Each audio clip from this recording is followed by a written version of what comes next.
So let me just go ahead and introduce the panel first. It's an incredible honor. In fact, in the context of this, in the last 25 days, I've been talking to each one of them. I couldn't have asked for a better slot or even the content and then even the people like here. So I have Dr. Rohini Srivatsa here. And she obviously is the National Technology Officer with Microsoft. And I think a lot of you don't even need an introduction to her, I'm sure. She's quite a passionate advocate of wellness. She speaks on AI and emerging areas very, very powerfully. And I think she's one of the top 100 people recognized as the AI influential leader. So that's an amazing thing.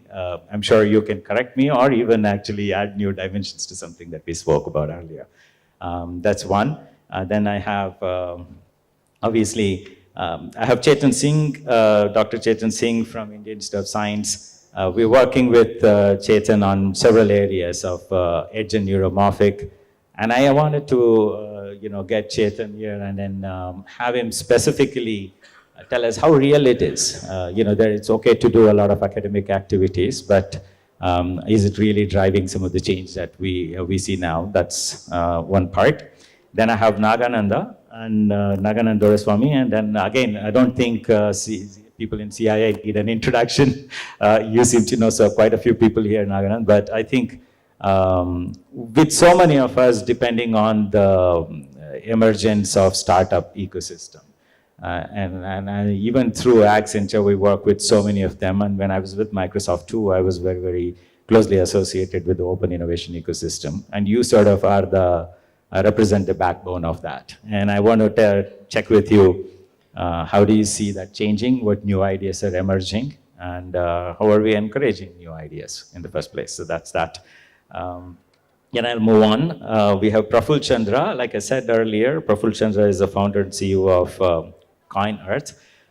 He told me it's a very interesting amalgamation of concepts by themselves. But more than anything else, I just absolutely love his narrative on how he goes from the internet era to all the way to the metaverse. So Praful, I look forward to having a few questions and then just get that same excitement into the audience here. So that's the idea. Okay. And when we have Ganesh Ramurthy, I spoke with Gartner. We work with Gartner quite a bit. And I said, I'm not going to go out there in CII and talk about things which is not independently validated by somebody. So thanks, Ganesh, for having flown in from Mumbai for this. So Ganesh is going to give us a lot more perspective, but more than anything else, he specifically watches the technology trends, and he's perhaps a lot more informed than I can ever be. So Ganesh, looking forward to talking to you as well. Then I have Derek Jose.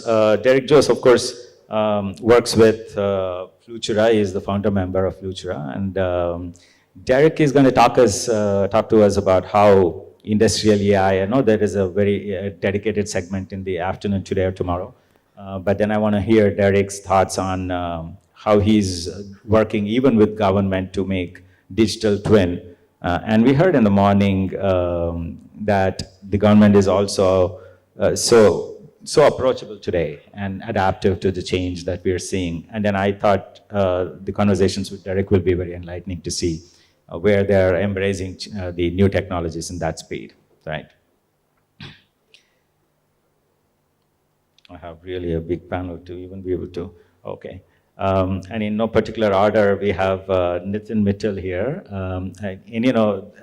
I recently learned that besides the work that we are doing on Metaverse, Accenture actually created a business itself on Metaverse. We have a specific Metaverse business group. And Nitin was one of the first few to actually embrace the thought and then say, can we actually bring in a whole Metaverse solution in place? And that's just one connection point. That's how I started to learn about Nitin. And I now know that he's leading several different changes within Z Entertainment as their president for data and other technologies. And then it's very exciting discussion with Nitin because media, if anything, is, according to me, the barometer of the culture and the change. So I wanted to see, content proliferation is what we are seeing today. How does he see governance of all of that? in the future. And then we have seen metaverse also throw unique challenges to us in terms of governance of content. So it'll be very exciting to hear Nitin's thoughts on that. And last but not the least, I have my colleague and friend, Rajiv Nair, right next to me. Rajiv, you support me when I'm going through this now. So Rajiv leads our industry network and is also, of course, a familiar face within CII. He's part of the banking committee of CII. And Rajiv, I've got here to make sure that while we talk about all of these technologies and changes, how does he see that from the innumerable number of clients he meets in across various industries? And I'm sure there's a lot of cross-pollination that's happening of ideas between the industries. And that's something that I thought I will bring it up with him. So very, very illustrious group here. And let me just get started with it. So Dr. Rohini, I started my segment with a very, very passionate pitch on earth and sustainability. And I know that essentially Microsoft's technology touches almost all aspects of the enterprise. And therein lies huge potential to think about sustainability itself everywhere, right, across an enterprise and every area of the functioning. I just thought that would be the first best way to ask you to speak about what is Microsoft doing in the sustainability space, and it's also something you're very passionate about. Thanks, Kiran. So first of all, let me thank Kiran for a really interesting opening session, very interesting set of technologies, and for bringing all of us together. It's quite an eclectic panel, and I'm looking forward to learning from all of my colleagues here. Let me start by saying that, look, sustainability is a topic that's being talked about a lot. It's a huge, huge issue. It's a planet and underestimated. So what I talk about Microsoft is not about Microsoft. It's about how, as an organization, we are trying to enable the larger ecosystem to address this challenge, because it is indeed a burning platform. As a company, we've taken a view to say that let's look at 4 areas we will focus on: carbon, water, waste, and ecosystems. In a way, it's defining our focus, if you will.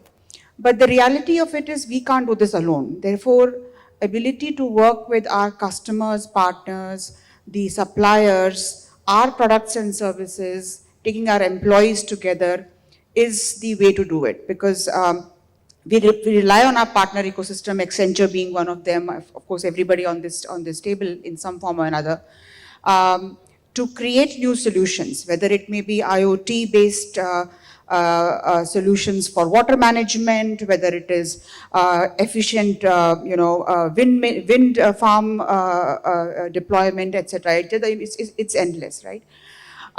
We made some commitments towards certain net zero kind of commitments, but I think to me, though, that's just a small part of what Microsoft should do. I think the bigger part is to help the ecosystem. There are certain things we are doing in terms of making sure on that front to get data out there, because there's actually a very big data problem. The problem is that how do you measure what your current state is as an organization, and how do you improve?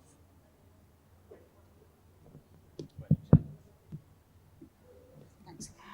How do you measure, so I think it's a big data problem, which is why one of the things we've done, for example, is put a planetary computer out there. What that means is a whole set of data sets on geological surveys, on various water systems, etc., which has been put out there as open data for people to build on. Another thing we are doing in terms of innovation fund, but I'll just stop there. There's just so much, we can have a full conversation on this. I'll ask my panelists to add in. Thank you. That's awesome, thank you. So yeah, with that earth part, let me just move now to Ganesh directly. Ganesh, I mean, I touched about 7 distinct things. It's just the best that my head could grapple with all the dramatic changes, like I said earlier, that are happening. What I wanted to talk to you about is, did I leave out something? I mean, is there something that's outside of all of this, which is even as dramatic? No, I wouldn't say you really didn't leave out anything. You had a wide canvas. So everything under the sun was pretty much there. But I definitely do want to kind of draw everybody's attention to an important trend that's been happening in the last 2 years time period. The world, when it got attacked by the pandemic, was completely destroyed by the supply chain disruptions. Organizations were literally struggling to optimize resilience. Resilience was a major thing there, right? Now, what we've seen in those 2 years with all of these disruptions is companies starting to think about building enterprise digital immune systems that cut across all of these different functions, supply chain being the core of it, making the supply chain immune to all of these new disruptions, making your other functions more immune to all of these functions, disruptions, and bringing them all together into one single umbrella. That's digital immune system that we're talking about. And that's catching up rapid fire these days. So it's there in one of those themes that you did talk about, but that's an important trend that I'm seeing definitely going on there. The other part, when you talked about responsible AI, what I'm trying to say is what we call as the AI trism. AI trism is AI, trust, risk, and security management. When you have AI trism, your AI automatically becomes responsible. So that is another trend that organizations are really trying to kind of think about and build systems around that. So those two things kind of underline that. And there are other fundamental technology changes in new materials. We can talk about that. And semiconductors are very close to my heart, so there is plenty of new semiconductor materials that will literally transform the way computing is going to be done in the future. There are lots of innovations that are happening in those spaces as well. Excellent. Excellent. I'll just move to Nitin now. So Nitin, it's you straight very recently. We just got the metaverse business, and I was talking to you about you being one of the early adopters of it. So I actually wanted to contextualize this. There's enough good press, bad press, everything about Meta and what metaverse can or cannot do. And the experiences in the metaverse are yet to get to that part which justifies me putting an Oculus on my head for the longest time. So what made you take that leap of faith, and what were you looking for to accomplish in metaverse? That's one part. Yeah, thanks, Kiran. So what we were looking for. So in last 2.5 years, all of us have gone through a change in the way we interact, conduct our meetings, collaborate, and celebrate. And the technology which used to exist and still exist is pretty much two-dimensional in nature, which is it gives you a barrier where the conversations are very, I would say, pretty boring beyond a point of time. You don't get the human perspective where all your senses are involved. It creates more fatigue.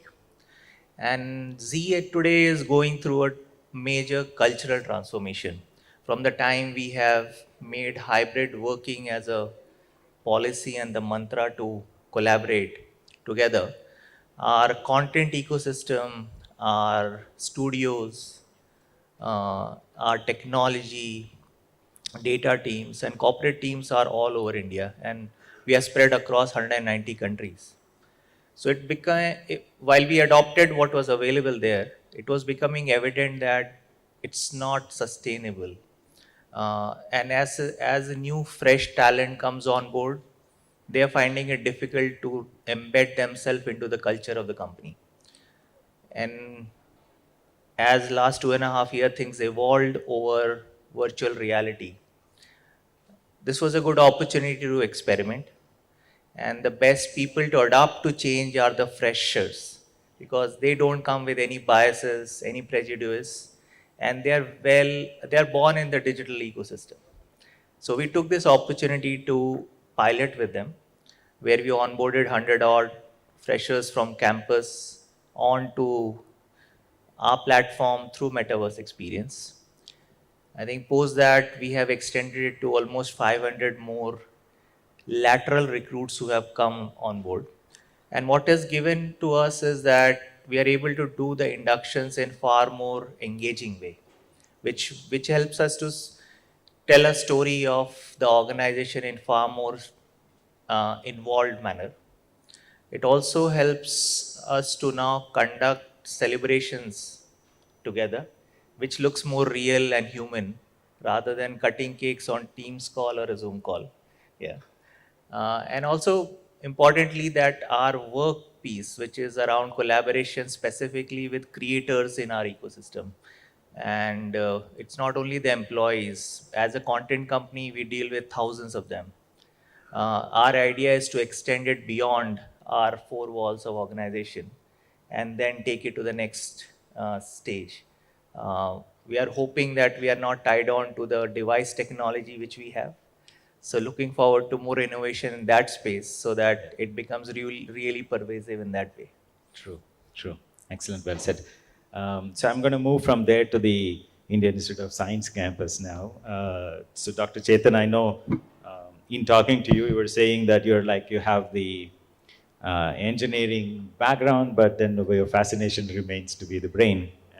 And it's like a theoretical limit, applying the same thing to understand it. So what I wanted to have a conversation with you is the work specifically in neuromorphic. I know we are doing a few highly experimental work in sort of bionic materials with Israel and others, but specifically with the Indian Institute of Science, what I wanted to know is that what are you specifically focused on in that space?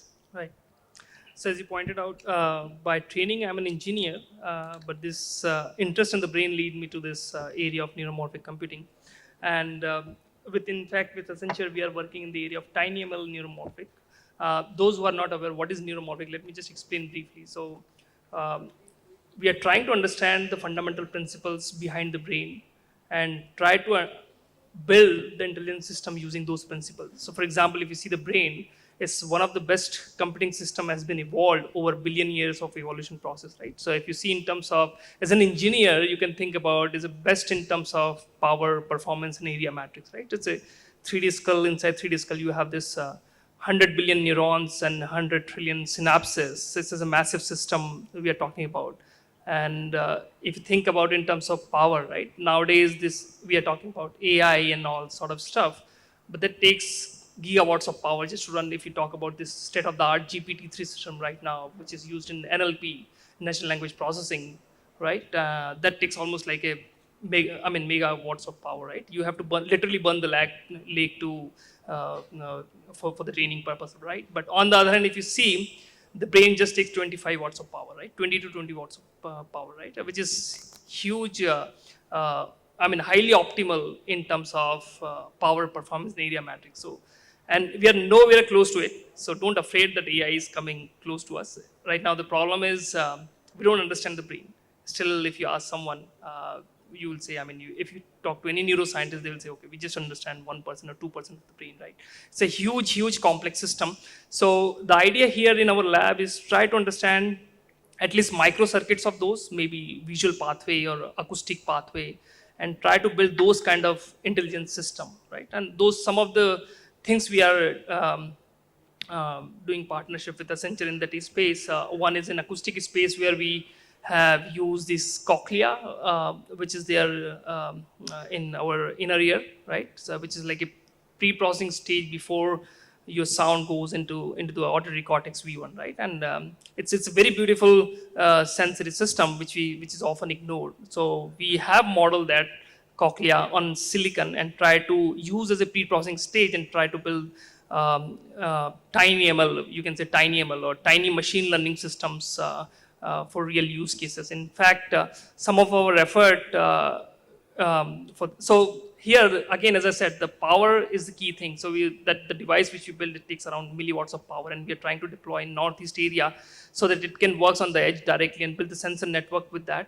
And it's mainly for gunshot detection or poaching cases, right? So this is one of the application in acoustic domain, I would say. Similarly, in the vision, right? So there is a you can search about it. It's called silicon retina, right? It is different kind of image sensor. Commonly, you will see all these cameras, right? It's a very dumb imager. If you see just a photodiode, and then you just take huge amount of data, I would say giga samples per second, you're hogging the bandwidth, right? But on the other hand, if you see, our retina is super efficient. You're doing a lot of processing just at the retina level, and then you send to the brain, right? So there are a lot of smart. There is a lot of effort in silicon retina side, and there is a actual product, and that was completely different paradigm. So it can go literally, I would say, like microsecond of latency. So it's perfect for drone or closed loop control systems. So these are the two efforts which we are trying to do with the sensor, but down the line we want to take it to the other sensory modality like IMU or radar as such. And down the line, as I said, we are doing with currently the project is mainly you want to of course match the cost. So we are doing just at the MCU level, but we have multiple verticals in our lab. One is microcontroller based, one is FPGA, which is little better in terms of power performance in area, and one is completely analog computing. This is what brain has been evolved. If you see brain as an engineer, you can think about it's like a mixed signal design. All the computation is happening in analog, and the communication between the neurons, it's a digital, which is just like a spike, right? So those kind of system we built in the lab, and that's completely analog. It's one of the first process scalable system we built. It's called RA, but you can Google it and you will find details about those chips, what we built. Yeah, so these are some of the stuff which we do in the lab. Yeah, thank you. Thank you so much. That's excellent. Great insights actually into the the workings of the brain itself. So appreciate it. So the next question will be for Praful. If you noticed, I touched about every topic very quickly, and I left the Web 3.0 because I wouldn't fathom doing any introduction on that. So yeah, why don't you actually go ahead and quickly give me and the team here a demystification of Web 3.0. That's one part. And you may want to follow that up with what needs to change in our policies and in the way. I'm sure there are a lot of unlearnings that we have to do before we actually capitalize and benefit from Web 3.0. I'm not even going anywhere near the crypto and other things yet, but just the Web 3.0 itself. Sure. So the way we see Web 3, it's an umbrella term that is being used today. I think Nitin talked about part of it, which had got to do with virtual reality. Right? That is the interactivity or the experience layer. And Nitin covered it pretty well, so I'm not going to speak about that. I think if you dive below the virtual reality layer, what we are seeing with Web3 is a much tighter integration of computer science and economics. Right? And if you look at where we have come and where we are going, where we have come from, I think the worst part is over, and the worst part was the speculation. Whether it was crypto or NFTs, the last 18 months have been dominated by speculative trading of these assets, which for good, I hope, is now done. Okay? Where we are right now is a space of economics where we call property rights for digital assets. Right? What does that mean? If you think about it, the web was designed for content sharing. Unfortunately, what that meant was the people who created the content had very little control over who can use that content. And what that led to was anybody and everybody creating walled gardens of content. Where we see this going next is digital assets having property rights. And that's a very abstract statement. So I'll give you 3 examples to make it real. Right? 3 months ago, Twitter launched something called the hexagon profile picture. What that meant was that if you want your profile picture to be hexagon, you can put content inside that if and only if you can prove to Twitter that you own that photograph or image. Now, how do you prove to Twitter that you own that picture? And that's where technologies like NFTs and blockchain come in. Let's go one step further. Less than 3 weeks ago, Instagram and Facebook announced support for digital walls. Right? Think of these as walls that you and me had in our bedrooms growing up, where we could put a poster. And we used to buy these posters from the footpath or an Archie's shop and pay for the right to display these posters. Same thing is happening on Instagram as we speak, where people are willing to pay money to buy digital content, which they want to put on their walls. And Instagram and Facebook are saying, you can put a content on your digital wall if and only if you can prove to me that you own this digital content. Right? And again, this digital property rights comes in. So that's where we are. Where this is going to go in virtual environments is digital fashion. Right? If my avatar is there, is that avatar wearing clothes which are branded? How do you prove to somebody that you own a piece of virtual clothing? That is where this space of property rights of digital assets is going. We see this playing out right now, starting right now over the next 6 months. Phase 2 of this would be where we see, let me give you an example, right? Everybody has a wallet, right, in their back pocket, right? If you open your wallet, I'm going to pull out something here. Right? This is my employee access card, right? Almost everybody would have this. Both these assets, the wallet and the access pass, are going to become digital. What that means is that you're going to have a digital wallet or a Web3 wallet. Some of you may already have this. And inside that, you might have things like these, which will allow you to access certain areas in the digital space, or inside a virtual environment, or inside a physical environment. This is what we call a wallet, and this is what we call an access pass, and the digital access pass is what we call an NFT. Final phase of this, 2 years down the line, where we see this going, is that this will be in your control. Now, we don't realize this today, but our identities in the online world are not in our control. They are on the control. If you use your Gmail as your login, your identity is controlled by Google, right? If you use your phone number as a login, it is controlled by Airtel. But where it's going to go is your identity is going to be controlled by you, and you will decide how much of your identity you want to reveal to different websites. Sorry. So that's the final phase. Let me talk about the second question that you asked, which is what needs to change. I think the fundamental thing that needs to change is an education and regulation or policy at a much more finer layer of resolution than we are talking about today. Right? In the Web3 world, on one end of the spectrum, you have stable coins, right? Where there is no scope for speculation because one stable coin is mapped to $1 or €1 or ₹1. And on the other end of the spectrums are NFTs, right? NFTs are simply put nothing but a digital certificate. That certificate can be a certificate of ownership. It could be an access pass certificate. All of these can be NFTs. If we start regulating everything in these two ends of the spectrum under one regulatory policy, we are signing up for disaster. And we are going to get left behind. So I think the number one need of the hour is a regulatory policy which treats these things with a fine-grained level of resolution. Excellent. Very well put.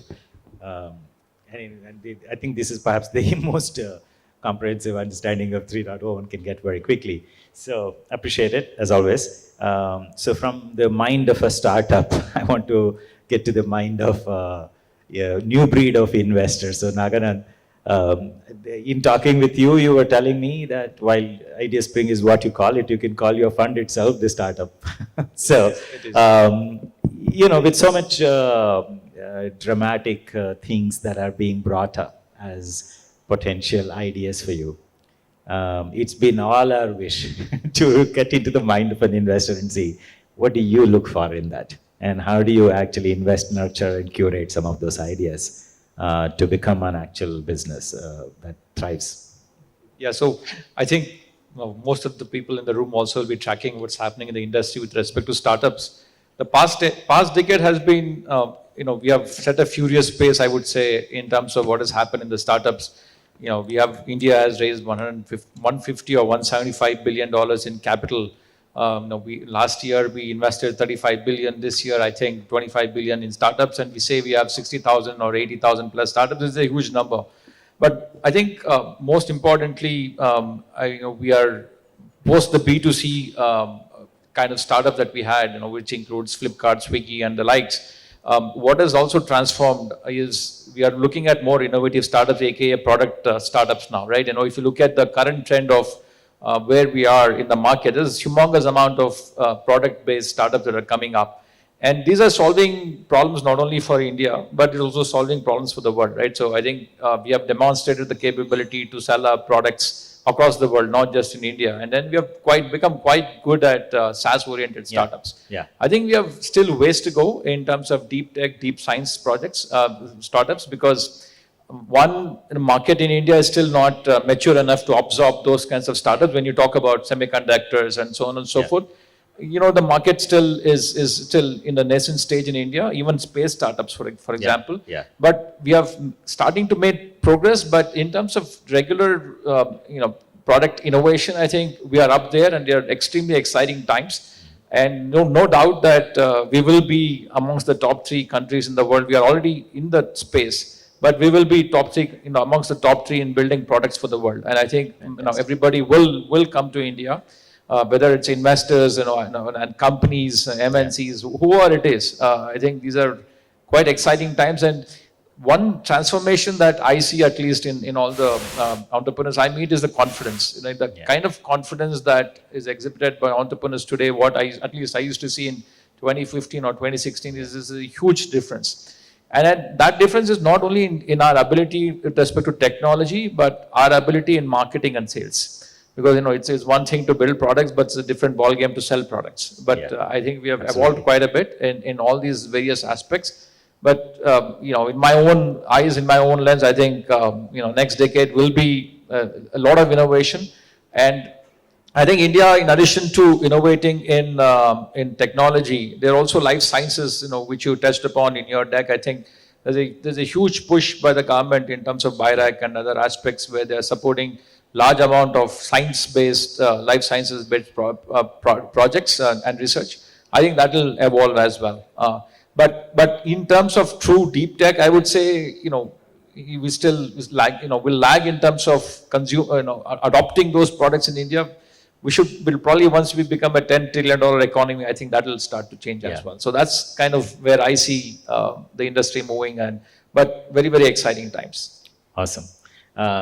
It's so very encouraging for some of us who work with so many, startups. Today, for example, when we have client visits, even with Accenture, the willingness with which they listen to the startups that we can bring along on a conversation. We may be doing work on the core or some transformative work, which requires a very large engagement with them. But then there are this almost edge.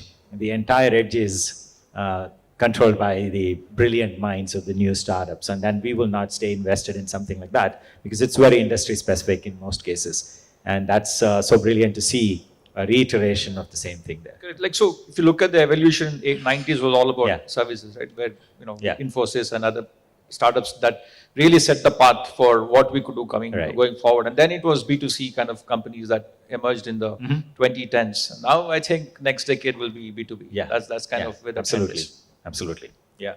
Fantastic. From there, I want to actually quickly move to Derek. So it's one of the deep tech companies that you have. So Derek, I want to actually talk about 2 things. Let's just make it a little more real. Have you seen deep tech adopted in the industrial AI or any of those spaces? And where have you seen that affect the balance sheet positively? Okay. And then that's one part. And since I'm getting lost a little bit myself with so many different panels here, I want to also ask you the very exciting story you talked about submarine. I mean, you don't have to go into the excruciating details, but tell me, how is government adopting some of this? And what does that mean as an opportunity ahead of us? Sure. So as a young startup trying to take some of these shiny new toys, digital twins, AI into the marketplace, we had a big struggle convincing business buyers that this is real, right? It's not tangible. you can't feel it, perceive it. Quickly we realized that unless until we link these outputs to concrete balance sheet outcomes, it's not going to sell. And we're taking a conscious effort to do that. So I'll give you industrial AI companies out of India are truly affecting balance sheet outcomes for manufacturing companies globally, pharmaceutical companies, energy companies. So I'll give you some 3 concrete examples of this. One is out of Pina. ABB is actually monitoring the energy profiles of assets in Germany. Because as you know, because of the war, there's an energy crisis out there.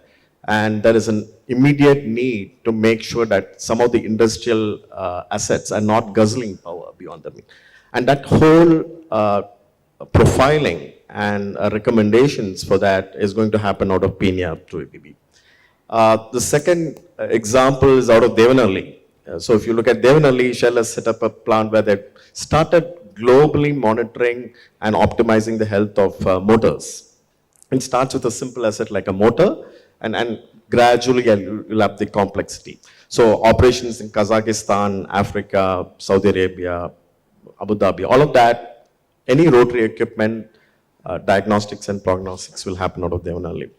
And then from our own company, out of Jayanagar, Fluchura, what we did was, Aramco, the largest profitable company, they came to us with a problem. They said, we have a lot of unplanned downtime, specifically because they have 14 bad actors in their upstream operations. So we're very specific. They said 14 bad actors, can you deploy your toys on that and see if you can bring it down?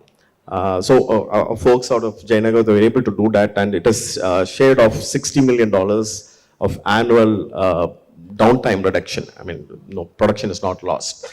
So these are very concrete examples. There are other interesting companies like Exact Space, Switch On, Atti Motors from Malleshwaram and all of that, doing some game-changing work. And this is not done out of Palo Alto, not San Francisco, not Shanghai, not Dusseldorf, out of Coimbatore, Bangalore, Chennai, and other cities out here. So this is a very exciting space where we think we can be a global leader. And at this point in time, I strongly believe our capability far exceeds our self-belief. We need more startups to be confident and come out in the marketplace. I think that's so refreshing to hear that. So with that, I want to come to my colleague Rajiv as well. So Rajiv, when I was telling you about the CII opportunity, we both discussed this phrase of consortium of change is what this group itself is. I mean, we have seen, of course, a lot of consortiums, the consortiums of IoT, etc. But I thought there can't be a better stage than this to actually drive the change. And in talking with you, I was talking about, how many different things have to be unlearned at this point in time. And I think a lot of enterprises, the larger the size, the more things to unlearn. I think to that extent, our friends here, Praful, Derikal, they all have an advantage. But I just wanted to see when you drive transformative work within Accenture as an industry lead, and also when you're working with clients, where do you see this play out very, very strongly in terms of what needs to have been unlearned? Yeah. No, I think a good one. When I look at from a change perspective, right, I think fundamentally the change itself is changing. Let's put it that way. I think that's a headline sometime back Forbes and others carried, right? But if you actually peel that and see what exactly is changing over there, right? There are clearly two time phases we are talking about. We are talking about an BC and AD. Now we are talking about before pandemic and, in the pandemic. I'm still calling in the pandemic because, pandemic represents change, and this change is a continuous change, right? So there are clearly two phases, and hence the unlearning is very important to it. And what does it mean for this change is, the element of compression is happening in this change. And when I say compression, there is a time dimension to it. What we have been doing in 36 months, can we do it in 36 weeks? And that sense of urgency is there in all decision points and execution. And during this pandemic, what has happened is a lot of orthodoxies we carried in our mindset and in culture all got disproved that we can do better, right? That's a time dimension to it. The next dimension to it is about the magnitude of change. And that is also coming up in such a way that we can't absorb everything is happening in one time, right?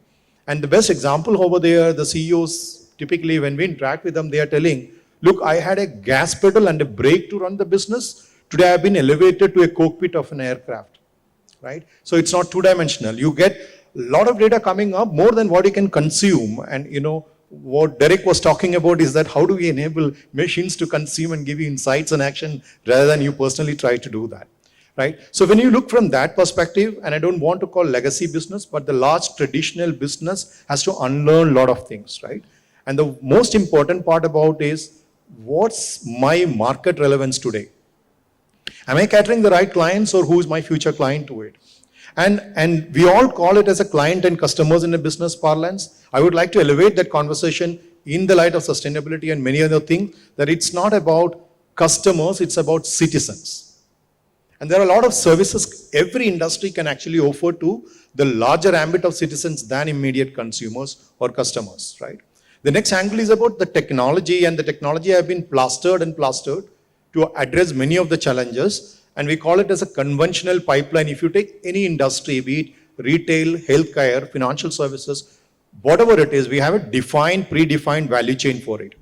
And that concrete pipelines are getting disintegrated to specific value spots. Look, the example Derek was quoting about, right? And if you are in a large asset management space and you are catering to upstream, downstream business on refineries or energy as an industry, we are actually looking at, there are value spots within that, fine-grained value spot, and that's where some of the innovations and disruptions are happening, right? So the technology is going to actually break that. The industry is all talking about composability. Ganesh is there, is a great champion of the composable thinking over there, right? And this is about that breaking that concrete pipeline and see what is the composition of that and can you bring that. That's a change in technology. The most important part, which I would say that nothing changes if our talent and culture changes. You look at any reference of any leaders in the market, I think the force behind it is the talent and the culture. And that's where the larger change happening. And most importantly, from this group, and I think from a consortium of change, as you called it, right? I think how do we create that talent for the market is important. Very important for us from an India perspective as well. How do we create that rather than consuming the kind of outputs from engineering colleges and many other places? And it's not just about engineering colleges, right? You see design as an important element. You need not be only an engineer to design that part, right? I think a lot of humanized factors are coming into the entire solution to it. So how do we actually elevate ourselves as industry and consortium from consumers of talent to creators of talent? I see these are the waves of changing happening from top to bottom, right from whom do you serve to what technology we will make changes versus what talent and culture we need to make change to meet this ever-changing continuous change. Very well said. Yeah, I think the consortium of change is a lovely set of things that I want to hang on to. Dr. Rohini, I want to come back to you on yet another exciting area. And in all honesty, actually, I want to get to the details of quantum because we won't do justice to the topics of trends and change without actually getting to the depths of it. In my understanding, there are large, big and hairy problems in the world with most of our computing will be limited to solve, right? So I'm thinking if quantum computing is around the corner and how real it is and what's Microsoft doing in that space. And on top of it, some of that has to do within the way that we will address big data and take intelligence out of it. Examples that I've heard is anything that's got a very, very huge amount of transitive data, which is collated by mass activities like the sentiments of the people, market sentiments, for example. These are the ones that actually are hugely dependent and almost needing quantum computing right now. So what's Microsoft's perspective? What's your own personal perspective on where do you see that area emerging? Yeah, so it's a big topic. So let me say, look, quantum is getting a lot of hype, but it is also important to remember where it is today and therefore what should be the practical line of sight between now to when it becomes a practical real world uh, capability. So first of all, fundamentally, if you understand, quantum is fundamentally the way nature works. Nature at the subatomic level is quantum. What we use as bits in our normal computation technology is really a subset of how quantum works, which is at the basic level a qubit. Now, if we come down to why it works, there are multiple things underneath it in terms of superposition, interference, etc., which is why quantum addresses certain problems which classical computing would take exponential complexity to solve if you would go look at practical size problems. So there are a subset of problems that quantum is useful for. For those subset of problems, for it to reach any real world thing, we are still some time away. So what we are taking as a approach towards that is to say, what can you solve today? There are certain optimization problems that one can solve using quantum inspired algorithms. Those are ones that we are going after today. In preparation for the long term, where quantum at a very large scales are available as computation engines, you have to think of a full stack approach. Because it is not like you're going to take a full problem and give it to a quantum computer. A quantum computer will be like your GPUs are today, like your FPGAs are today, a particular specialized processing unit within your entire software stack. So it is a full stack approach that one has to take to create the capabilities you will need for quantum computing, which requires that you have development kits that Microsoft is working on and others are working on as well, languages that abstract out the quantum algorithms to a level that you can code, and what you prepare today is usable tomorrow. So those are the few overall highlights of what we are doing, but it's a big space, it's an evolving space, both from the physics side to the entire software stack. And I'm personally very, very passionate about following it, just because it is just the physics of it very, very exciting. Awesome. I mean, it is of course a continuously evolving space as well in that sense. Yeah. So Ganesh, I wanted to talk to you about the next thing. I don't have specifically anybody here from the space expertise particularly, unless of course Nagaranda has a few startups in his pocket to do that. But what I wanted to ask is, from the fascination of space to the business of space, how closer do you see we being around? And I understand the low orbital things and a few other things, but do you see a proliferation of startups, new business models emerge? What exactly is space the canvas for in terms of innovations? Absolutely. So 5 years down the line, Bangalore's got a clear sky. You look up at the sky and you're probably going to be seeing all those LEO satellites roaming around the sky.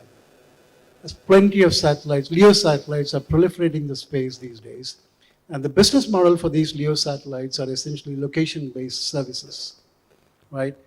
All kinds of location-based services, starting from climate management, starting from digital cartography, agriculture-based services that they want to provide, any other kind of location-based services are all the basic fundamental business models at this point in time. There is a lot of military applications which is already kind of tried and tested, and lots of military organizations are using these satellites for. But yes, that's where the biggest kind of drive really is: digital cartography, location-based services in variety of different industries and sectors. That's where the kind of proliferation and driver really is happening for these Earth intelligence. And we call that as actually as not just space, Earth intelligence, as we want to call it, because the idea here is to basically monitor and map everything that's happening on the ground from the sky, with space as a vantage point there. And that's to the point what Kiran was making earlier. Space as a vantage point, building intelligence about Earth, about every nook and corners of the aspects, creates new business models for a variety of companies to provide new services for a variety of industries as well there. Right? Excellent. Yeah, I mean, the work that we're doing with Titan Space is something that I was close with, and then I think when we do create a fabric or a platform, if you will, where this data can actually get integrated, then it's very likely that we can actually proliferate a lot of startups in that space that consume that data. That I think is a interesting space. So the next question I wanted to have was for Nitin. So, Nitin, the most important thing is I initially had that discussion about an early adoption into the metaverse, etc. But then there is this content governance. It has two angles, at least, for this question's perspective. One, with the metaverse, or even in the way that content gets delivered for me with an AI engine in the back deciding what I get to consume, all right? Is actually baffling, frankly, to see.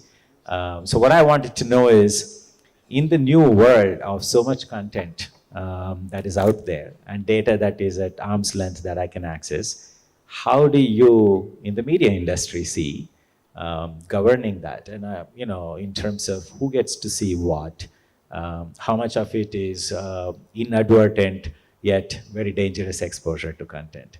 So I really want to talk about responsible AI perhaps working in the back, which is driving me the sort of content that I need to get, and what's the media's perspective on it. Sure. Of course, we are all been consuming it, and many a time when we see certain incident, looks like we are a victim of it. Yeah. So, as a organization where we are present across media, news, information, and content, there is a conscious effort that how do we create our technology fabric which is not exploitative of the information we capture about our consumers. So far what we have seen across multiple platforms, there is a huge emphasis on now collecting first party data. And all of us have seen in various shapes and form how it get used and many a time misused. Yeah. So our conscious effort here is that we avoid collecting first party data, because there are enough and more better ways through your ability of behavior on different platforms which are with us or which are partnered with us through a technology stack which does not allow us to share PII data with anyone. We can surface content which is safe. And safe from multiple aspects. One is what you like to see based on the context of the particular event. We also have an ability through AI to figure out the genuinity of the content, so that we consciously avoid spreading information which is not verified. Yeah. There are capabilities which is being built whereby we restrict the number of hours of using content in a kid-safe environment. So if you look at the platforms which are coming up this quarter, you will see there is an option for kid-safe viewing mode. So while you can watch a content in a living room with your family, there are abilities by which the content get automatically modified to a kid-safe viewing option if you're watching it with your family. And otherwise, if whichever way you want to consume the content, you can consume in your personal space. So there is enough work being happening around it. It's a self-governing model. I would say there is no regulatory body who gives an oversight of what should happen, what should not.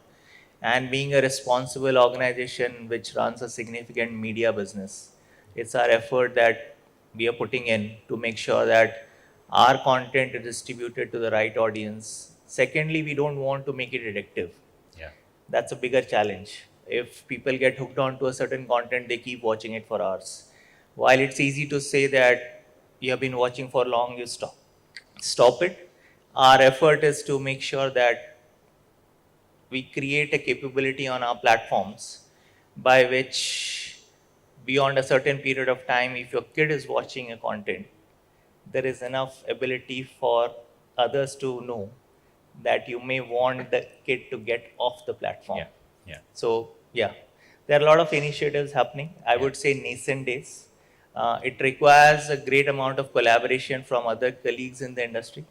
to come together and keep it truly self-governing and independent media environment. Getting regulatory oversight onto it will not be a great outcome for any one of us. Yeah, I think it's the tools that we need to be having access to, Yeah. which sort of tells me what is it that I personally make a choice on. Correct. Yeah. And most importantly, avoid exploiting personal information data, because that's not how the future of privacy would go for. Brilliant, brilliant. I just want to check with the audience if there is anybody who has exciting, pressing questions. I mean, very rarely do you get all of these people on the stage. But then, of course, we will be holding you back between the lunch and our exciting session on the science of building a culture of innovation itself. So, Pravish or somebody, if you can help with the mics there are a couple of questions we can take from the audience as well.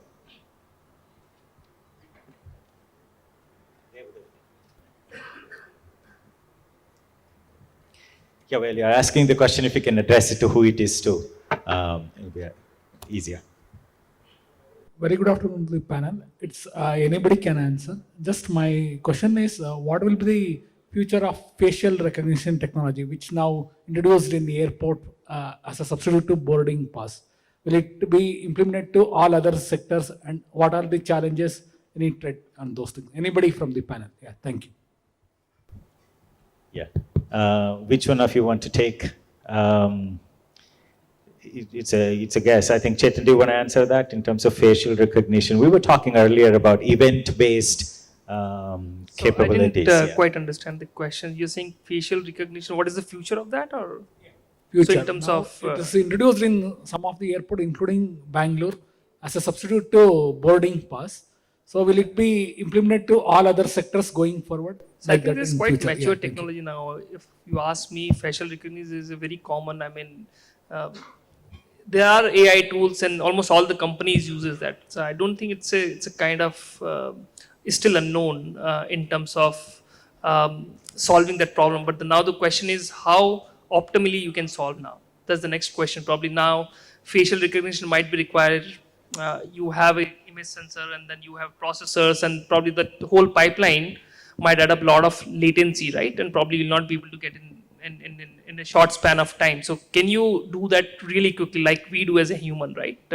In a lowest power, whatever you can achieve, or in terms of lowest performance you can achieve. So I think now the next question is how optimally you can do that. And that's what this tiny ML and edge computing would come into picture, because right now if you do the facial recognition, currently they send the data to the cloud or maybe the host processor where everyone has an access, and this is like a private information. Can you do it locally and just send the metadata? So that's a kind of next thing which people are looking for that. So Dr. Rohini, you want to weigh in? Yeah, let me just add, I think it's a great question. I think, so as you may have followed, Niti Aayog had put out last year 2 documents to both give the principles as well as operationalization of responsible AI. There is work happening on facial recognition. I think facial recognition, particularly in the understanding the technology itself, is not 100% accurate. You have to understand that at the underneath level, it's giving a probability, right? That's what AI does. Now, it's a big privacy issue. So I think, in my view, as a country, we will have to move in a direction where we have very clear boundaries for what facial recognition is okay to use for, where, and with consent, etc. Those things the country has to move forward. As an organization, Microsoft actually has been lobbying in the US to say that facial recognition has to be really clearly demarcated, clear boundary conditions are needed. My first question is towards Chetan. Thanks for giving that perspective on neuromorphic computing. Where do you see neuromorphic computing with respect to the current computing ecosystem? And where do you see that thin line getting into a quantum computing kind of environment? Number one. Followed by, I have 2 questions for Ganesh.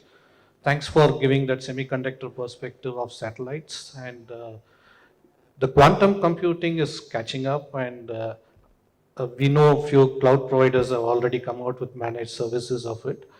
Where do you see this being adopted by chip vendors? So until it is in the chip and SDKs towards it, it's not going to reach the developers and it's not going to be democratized. So what's your view on that? And a follow-up question would be, once that is a reality, where do you see the sustainability factors coming in or initiatives taken by semiconductor companies where they will abstract or obsolete current computing chipsets and move to quantum computing, creating e-wastes? Finally, for Praful, thanks for that questions on Web 3.0. So you talked about properties having digital rights. Thanks for that. And we see the future and look forward to create a lot of avatars. Uh, Digital rights management in media industry is already being there, and there's a framework, though there is piracy in that. And if you have stringent, this is my view question, if you have stringent kind of rules for this digital rights, where would the open source community lead into, and how will that facilitate startups? Thank you. So, We will have to do a rapid fire answering of this. I want to get Dr. Rishikesh here on the stage as well. So let's do a quick round. The rest we'll save for lunch. So for neuromorphic computing, as I said, right, so it's a brain-inspired computing, and if you and brain is a perfect example to take the inspiration. So if you go there, what brain is good at? It's not good in multiplying two big numbers, right? But it is good at in cognitive tasks or perceptual tasks, and that's what we are trying to build here. So it's not replacing your conventional computing. It's just augmenting that with and at the same time achieving the same level of power performance in area matrix. So that's the main goal over there in neuromorphic computing. That's the short answer I would give. Excellent. So the other question was for you. All right, so let me go then. So quantum computing is 20 years out. Quantum processors are going to be 20 years out. We are not going to be making a quantum processor. Intel is not going to be making a quantum processor. Qualcomm is not going to be making a quantum processor anytime in the next 10, 15 years. What is probably going to be coming in the next 6 to 7 years and probably 10 years is what we call as all optical processors or photonic processors, which deviate from the traditional silicon electron-based computing to light-based computing. Those processors, test prototypes are already available with different companies there. We will be seeing photonic processors coming into the market by 2030, 2032 timeframe. We will have photonic computing coming in, and that influencing hyperscale and data center infrastructure much more than quantum processing, which is still further out, 7 to 8, 10 years down the line. I completely forgot the second part of the question. I think it had to do with sustainability, right? Yeah. Oh, the sustainability angle, of course. It's slightly related to the neuromorphic computing part as well there. And of course, all the specialized processors that are being designed for various different kinds of workloads that we see, AI workloads and GPUs and so many different kinds of processors. And the next generation processors, which are essentially the 2 nanometer and sub 1 nanometer processors that we are talking about, even them, they have a TDP, the total design power capability of 1000 watts plus. In that kind of 1000 watt plus power consumption criteria, there's going to be a huge challenge for the semiconductor industry to manage the amount of energy consumption that they are going to be influencing in these hyperscale and data center infrastructure. And it is here where we will have new architectures coming in. There's going to be a lot of influence coming in from the neuromorphic computing perspective there, because there is a substantial amount of energy saving perspective that comes from in there. And very recently, just I think about 2-3 days back, I read an article which is talking about a new compute in-memory architecture which influences neuromorphic computing called NEURRAM. It's spelled NEURRAM. So it's using RRAM to design and develop the neuromorphic processor there. And that has a 20x energy saving, power consumption saving kind of capability there. So there are advancements definitely happening, but at the same time, the demand for these high compute, high capability, high performance processors outstrip the ability to kind of manage power consumption perspective there. Sustainability will continue to be a challenge for the semiconductor industry. They may be able to handle it from the manufacturing and production perspective, but the processors per se will still be power guzzlers for the times to come. Awesome. So, Chetan, do you want to just add whatever? I would like to add one comment into the quantum technology side, right? So people were talking about here more on the quantum computing side, right? But there are multiple verticals in quantum technology. One vertical is quantum computing, which I think everyone is agreed that it will take some time. Even in Indian Institute of Science, Bangalore, we are building quantum computer, and we have a nice setup over there with 4-qubit system, with dilution fields and everything. But here, there is a already products out in terms of different vertical. For example, there is a magnetometer or atomic clock, right, which is based on this quantum technology. And there is also QKD system, right, which is used in communication. And China has already shown that, right, to how you can show the quantum key distribution over, from China to the satellite, right? So those are things already there. It's not like it will take time. So there are multiple verticals, but quantum computer will take time. But other parts is already out there. And there is a big push from the government. In fact, they announced almost 8,000 crore in the parliament in this technology. So things are coming out. Yeah. Thank you, Chetan. So, Kiran, is there scope yes. to take one Yeah. last here? One last question. Yes, and I'll keep it really brief. I'm part of a public policy think tank called Takshashila, and we work on these things. So my question to Nitin specifically is, the creators economy is quite decentralized, and I think it's empowering. But the concern that I see is how the algorithm will play up if people are consuming and nudged towards content which appeals to them, and it keeps showing things that are very similar to the content an individual is consuming. Just to get a different perspective, I feel content should be such that people also see other perspectives. Yeah, so currently the way content, I would say the algorithms are designed is to show what you like to see. The efforts are on whereby we don't keep your historical consumption data of content as a method of exploiting your future consumption of content. Yeah. It's a fine balance between self-governance and making money. So wherever that scale will tilt, and it's a conscious effort being made that how can you show other perspective of the same, I would say, opinion or a story. You will see some of it coming up in next, I would say, 8 to 10 months, where the effort is that, like, you will be able to see for a particular story a full lifetime history of who said what and when, so that it will enable you to have your own opinion rather than somebody else's opinion dictating your beliefs and behavior. I would say it's a conscious effort being made specifically for news and information, and not so much on entertainment.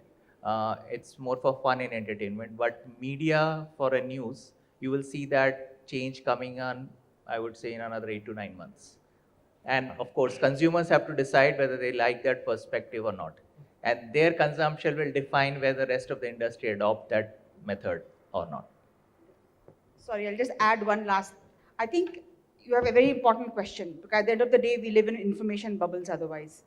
We have a problem that we are consuming a type of a point of view, especially in the news area, that there is a very interesting website, I'm forgetting the name, that has actually a dial that allows you to see the other side of, let's say, of a point of view, that your news feed becomes a mix to the extent you want based on what you have been seeing versus other things also stored in.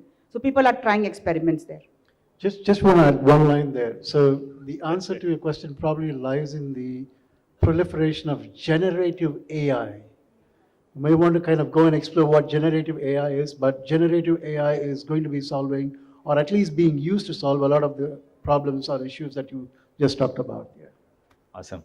Yeah, I mean, we can go endlessly on this. It's very, very exciting, but I just want to make sure Dr. Rishikesh here gets his time, because so it's all yours, sir. And then after that, we'll stick around. Some of you can just stay for the curiosity of the audiences. We can answer some questions on the lunch. Yeah. Thank you so much.